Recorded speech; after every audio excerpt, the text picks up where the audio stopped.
Last month, a woman in Ohio pulled back her kitchen cabinet and found this: black mold, growing silently behind her walls for over a year. Her family had been breathing it in every single day, and they had no idea. She called a professional remediation company. The quote? $4,700. But here is what nobody told her.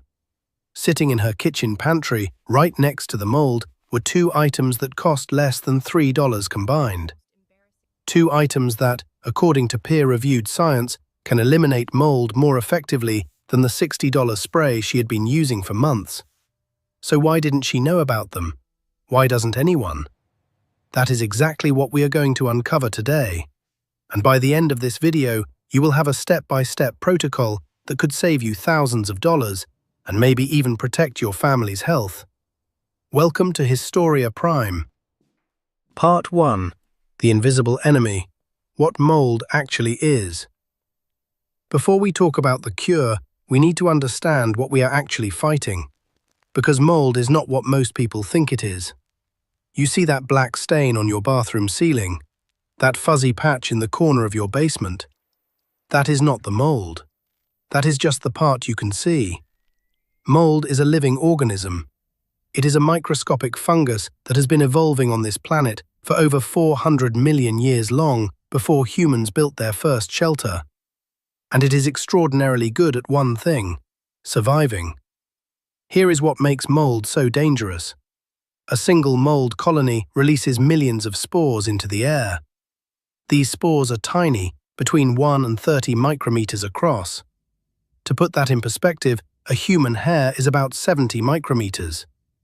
These spores are small enough to pass through most air filters, float through your entire HVAC system, and settle on surfaces throughout your home. And they can remain dormant for years. All they need is a little moisture, a little warmth, and a food source, which, by the way, includes the paper backing on your drywall, the glue in your wallpaper, and the dust on your shelves. Now here are the numbers that should concern you. An estimated 45 million buildings in the United States currently harbor unhealthy levels of mold. Environmental health researchers have directly linked indoor mold exposure to approximately 21% of all asthma cases in the country. We are not talking about a little sneeze, we are talking about chronic respiratory disease, severe allergic reactions, weakened immune systems, and in extreme cases, neurological damage. This is not a cosmetic issue. This is a public health crisis hiding behind your drywall. But here is what fascinates me. Long before the EPA existed, long before we had electron microscopes to study fungal biology, ordinary people already knew how to fight this enemy. And their methods were remarkably effective. The wisdom of the ancients. Let us travel back to the 1800s. In rural Somerset, England, and deep in the Appalachian Mountains of America, families were battling mold every single winter. They had no commercial products, no synthetic chemicals, no bleach. What they had was observation and experimentation passed down through generations. Historical records from the 1840s, household journals, personal diaries, estate management books, show a consistent pattern. Women were documenting specific methods for eliminating mold from stone walls, wooden beams, and damp cellars. And two ingredients appear again and again across completely independent sources separated by an entire ocean: white vinegar and baking soda. They did not know the word pH. They could not have told you what a fungal cell membrane was. But through decades of trial and observation, they had discovered something profound.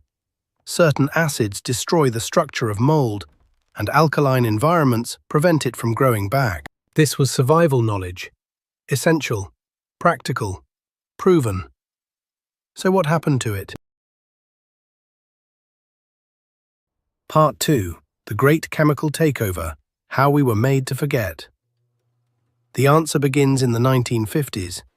The post-World War II era completely transformed American households. The same industrial chemistry that had produced weapons, explosives, and synthetic materials for the war effort was suddenly redirected toward consumer products. and the cleaning industry was born almost overnight. Suddenly, the old ways were not just outdated, they were actively ridiculed. Traditional remedies were rebranded as primitive, unsafe, old wives' tales.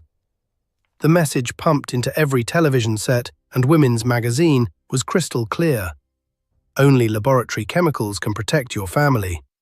Trust the product, trust the label, do not trust yourself. And the undisputed champion of this new era was one product: bleach, sodium hypochlorite. Even today, 70 years later, when most people see mold, their first instinct is to grab the bleach. It feels powerful, it smells powerful, it turns the mold white, so it looks like it is gone. But it is not gone. The bleach illusion. Here is the truth that no bleach manufacturer wants on the front of the bottle. Bleach does not kill mold on porous surfaces. Let me explain why, because this is critical. Mold does not just sit on the surface of your wall. It extends microscopic, root-like structures called hyphae deep into the material. Think of it like an iceberg. What you see on the surface is maybe 10% of the actual organism. The other 90% is embedded inside the drywall, the wood, the grout. Now, the chemical structure of sodium hypochlorite bleach has a very large molecular weight. On hard, non-porous surfaces like glass or glazed tile, it works perfectly fine. It sits on the surface where the mold is and it kills it. No problem. But on porous materials, drywall, untreated wood, carpet backing, concrete, the bleach molecules physically cannot penetrate the surface. They are too large. So what actually happens is this. The chlorine bleaches the top layer, making the mold invisible to your eye. Meanwhile, the water in the bleach, which makes up about 95% of the solution, soaks deep into the material. Read that again. The chlorine stays on top. The water goes deep. You just fed the mold. The hidden roots detect the chemical attack on the surface. They retreat deeper. They use the fresh water you just provided, and 2 to 3 weeks later, the mold comes back, often worse than before. The EPA has actually stated, in their own guidelines, that bleach is not recommended for routine mold cleanup. But how many people know that? How many people read EPA technical guidelines before cleaning their bathroom? And here is the part that should make you angry. This is not an accident. It is the perfect business model. Sell a product that hides the problem, guarantees the customer has to come back, and never actually solves anything. So if bleach does not work, and the industry knows it does not work, what exactly have they been selling us for 70 years? Part 3. The viral myth. Why mixing vinegar and baking soda does nothing. Now, as people have started waking up to the problems with harsh chemicals, there has been a massive wave of natural cleaning content on the internet. And I love that impulse. The desire to use safer, cheaper, more natural products is absolutely the right direction. But there is a problem. A big one. If you have spent more than 5 minutes on TikTok or YouTube, you have seen it. Someone pours white vinegar on a surface, dumps baking soda on top, it fizzes and foams aggressively, and everyone in the comments says, "That is amazing, so powerful." It looks incredible. It feels like you just unleashed a chemical weapon on the grime. But here is the thing. That fizzing reaction, it is not cleaning anything. And I want to explain exactly why, because understanding this will change the way you clean your entire home. The chemistry, made simple. Imagine you have 2 boxes. One is an aggressive attacker, that is the vinegar. The other is a strong defender, that is the baking soda. Individually, each one is formidable. Each one can do serious damage in a fight. But instead of sending them into the ring one at a time to fight the mold, you throw them at each other first. They collide, they exhaust all their energy fighting each other, and by the time the actual enemy shows up, they are both spent. That is exactly what happens when you mix vinegar and baking soda. Here is the actual chemistry. White distilled vinegar is a weak organic acid. It contains about 5 to 8% acetic acid and has a pH of roughly 2.5. Baking soda, sodium bicarbonate, is a mild alkaline substance with a pH of about 8.3. One is acidic, the other is basic. They are chemical opposites.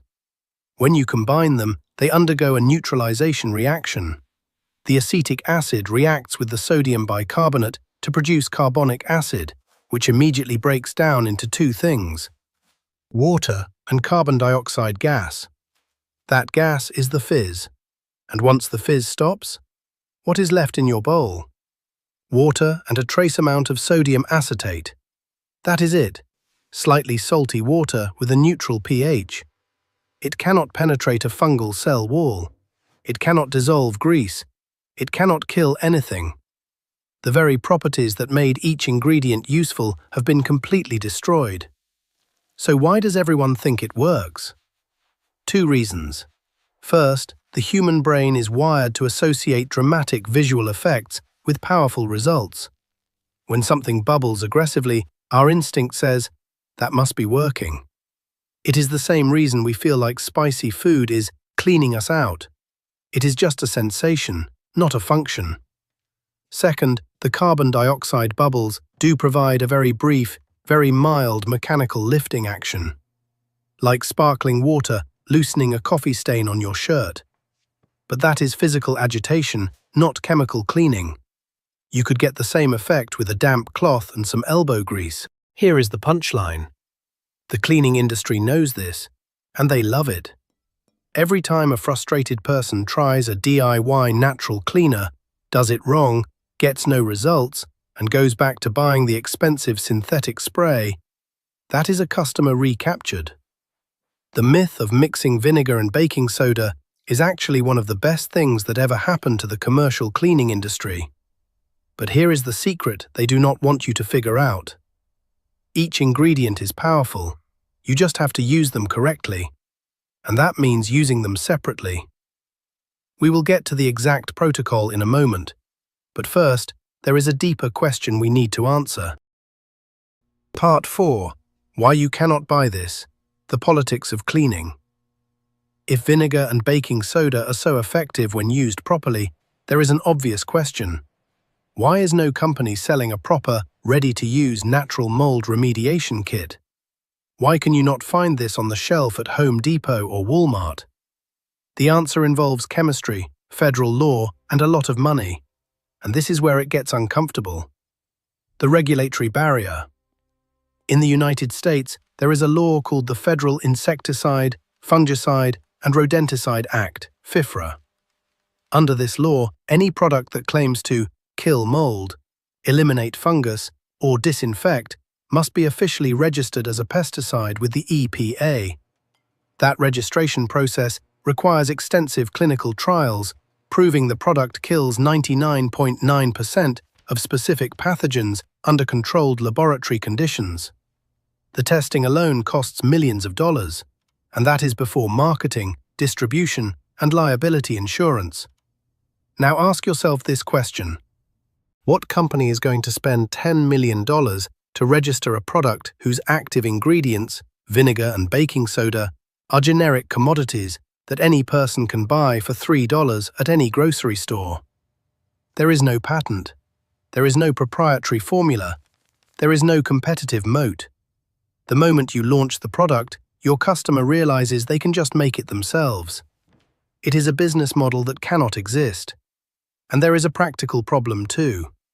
If you tried to bottle vinegar and baking soda together, the continuous release of carbon dioxide gas would build pressure inside the container, potentially up to 150 pounds per square inch. The bottles would literally explode on store shelves. So the regulatory framework, combined with basic chemistry, creates a situation where the most effective natural mold treatment simply cannot be commercialized in a traditional retail format. But that is the charitable explanation. There is also a less comfortable one. The money behind the shelves. The commercial cleaning product industry generates over $2 billion annually on mold inhibitors alone. That is an enormous market, and it is a market built on one fundamental assumption, that consumers cannot solve this problem themselves. If everyone knew how to use $3 worth of pantry ingredients to eliminate mold, that $2 billion market would collapse overnight. So the industry has a vested interest in making sure you do not know. For decades, cleaning product companies hid their ingredients behind federal, confidential business information protections. You could not find out what was actually in the products you were spraying in your home, the home where your children sleep, where your family eats. When California attempted to pass the Cleaning Product Right to Know Act in 2017, requiring companies to disclose ingredients linked to asthma and cancer on their labels, the industry fought back aggressively. Lobbying groups representing major corporations like Procter & Gamble and Dow Chemical spent millions opposing transparency legislation. We have even seen a revolving door between industry lobbying groups and the government agencies meant to regulate them. Former industry lobbyists have been appointed to senior positions in the EPA's Chemical Safety Division, the very office responsible for protecting the public from dangerous chemicals. The goal is not complicated. Keep consumers dependent on proprietary formulas. Keep the ingredients hidden. Keep the traditional knowledge forgotten. And keep the money flowing. So how do we break free from this system? Part 5. The $3 Protocol. Your step-by-step guide. This is the moment you have been waiting for. Everything we have talked about, the history, the science, the industry manipulation, it all leads here. To a 3-step protocol that costs under $3, uses items already in your pantry, and is backed by actual peer-reviewed research. Here is the critical principle. The 2 ingredients must be used sequentially, not simultaneously. Remember the 2 boxes? We send them in one at a time. First the attacker, then the defender. Let us begin. Step 1. The acid attack. White vinegar. Take plain, undiluted white distilled vinegar. Do not water it down. Pour it directly into a clean spray bottle. Why vinegar? Because acetic acid is a proven fungicidal agent. Research has demonstrated that household vinegar can kill up to 82% of mold species, including Stachybotrys chartarum, what most people call black mold. Here is how it works at the cellular level. When you spray vinegar on the mold, the acetic acid diffuses through the cell membrane of the fungus. Once inside the cell, it releases hydrogen ions, protons, which drastically lower the internal pH. This disrupts the mold's metabolic processes and physically destroys its cell wall from the inside out. But here is the part most people get wrong. They spray it on and immediately start scrubbing.